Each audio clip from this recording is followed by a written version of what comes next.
Hello বন্ধুরা, আমি চলে আসলাম একটা ভূতের গল্প। আজ আমি যা গল্প তোমাদের শোনাবো সেটি হলো ভূতুরে হোস্টেল।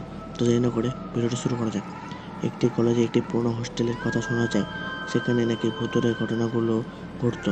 হোস্টেলে একটি বিশাল পুরনো বাড়ি, সেটা অন্ধকারে ঢেকে থাকে। রাতের বেলায় ছেলেরা ঘুমিয়ে গেলে নাকি কিসের কিসের যেন আওয়াজ শুনতে পাওয়া যেত। এক রাতের ঘটনা, যখন একদল ছাত্র পড়ার জন্য জেগেছিল, হঠাৎ করে একজন ছাত্র অনুভব করলো যেন কেউ তার পাশে দাঁড়িয়ে আছে। ঘুরে দেখলো, কিন্তু সেখানে কেউ নেই। তারপর অন্য ছাত্ররা ধীরে ধীরে অনুভব করলো যে তাদের রুমের বাইরে কে যেন হাঁটাহাঁটি করছে। তাদের মধ্যে একজন সাহস করে দরজা খুলে বাইরে তাকালো, কিন্তু সেখানে কিছুই দেখতে পেল না। তবে হঠাৎ করে তার সামনে একটি ধোঁয়ার মতো কিছু দেখা দিল, এবং তাতে একটি অদ্ভুত মুখ ভেসে উঠল।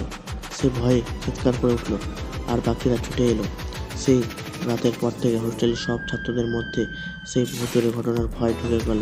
তারা সবাই মিলে ঠিক করলো যে তারা রাতে একসাথে থাকবে এবং কোনো অদ্ভুত কিছু দেখলে সবাই মিলে মোকাবিলা করবে। তবে এরপর আর কখনো সেই রকম ভূতের ঘটনা ঘটেনি, কিন্তু সেই রাতের গল্প হোস্টেলের প্রাচীন দেওয়ালে এখনো ভেসে থাকে।